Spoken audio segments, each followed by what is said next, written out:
दुधनीत स्वामी विवेकानंद जयंती साजरी।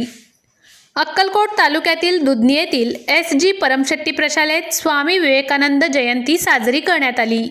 प्रारंभी स्वामी विवेकानंदांचे प्रतिमेचे पूजन प्रशालेचे पर्यवेक्षक लक्ष्मीपुत्र गद्दी यांच्या हस्ते करण्यात आले। या प्रसंगी परमेश्वर कोळी, दत्तात्रय हिळी, नागराज कलबुर्गी, रामलिंग वंजुळकर, चंद्रशेखर खंडाळ, महालिंग सोमेश्वर, खाजप्पा शिंगे, राजशेखर पाटील, सुरेश बिराजदार, सातलिंग गुळगोंडा, अविनाश भैरुणगी, गिरीश गाडी यांच्यासह सर्व शिक्षक शिक्षकेतर कर्मचारी उपस्थित होते।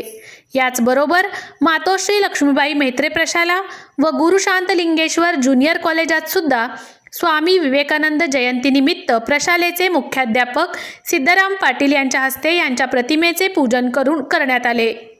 या प्रसंगी शंकर देसाई, बसवराज हिरतोट, सुनील अडवितोटे, एकनाथ मौसलगी, बसलिंग पट्टणशेट्टी, श्रीशैल माळी, बाशा लावणे, महादेव हुळी, शरणगौडा पाटील, काशीनाथ हविनाळे, मरियन बाबू कलबुर्गी यांच्यासह सर्व शिक्षक शिक्षकेतर कर्मचारी विद्यार्थी मोठ्या संख्येने उपस्थित होते। Dattatray Hili, star news, Akkalkot.